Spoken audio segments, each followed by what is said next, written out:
Let's take you to our other top story now. Police have recently made a drug bust that came in from Brazil at the Durban harbour.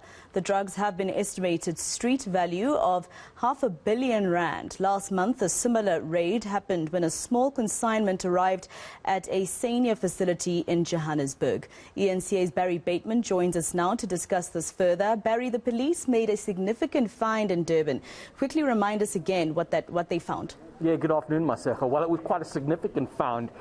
More than or just about a ton of cocaine in 999 1-kilogram bricks of the substance. Now, these drugs were packaged into these hard bricks and they were hidden inside a container which was containing truck parts for Scania. Now, these drugs came in from Brazil and they were included in this particular consignment for this company, which is based up here in Johannesburg. But the police got some wind or got some information that there was this consignment that was the drugs that were hidden inside these truck parts, and they made a move on the container, having removed them, and you just said it there, estimated street value of R500 million.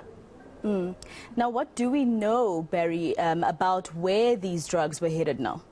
Yeah, well, this is the next part of the investigation that we understand, Maseko, is that we now know where these drugs or the final destination was going to be, and we understand it was going to be Australia. So they were sent from the port of Santos in near Sao Paulo in Brazil. They would come to South Africa. They would have been offloaded here and then put onto another container and made its way to Australia, which from there we understand would have access to the Southeast Asia drug market, which is a significant market from that part of the world. And you speak to the experts, it's not always about finding the quickest route to get to a particular market, because you'd think they would just come from South America, you would head east instead of going west to South Africa, sorry, the other way around.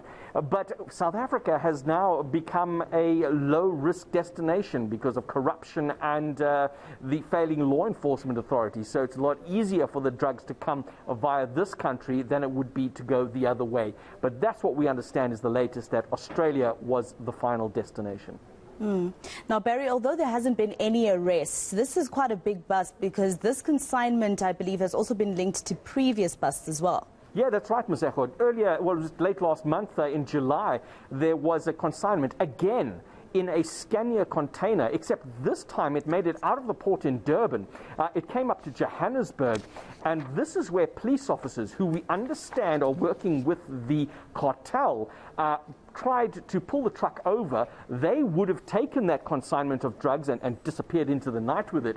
But the truck driver at the time had said, he had reported that he believed he was being hijacked.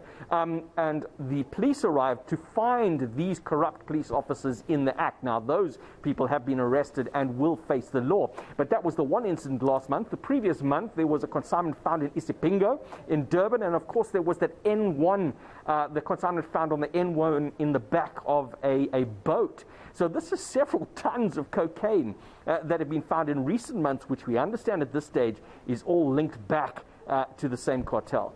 So, Barry, what are police saying now? Well, what they're saying actually very little, except that their prime suspect in this matter is a gentleman by the name of Ahmed Issa, which we understand is an Israeli citizen.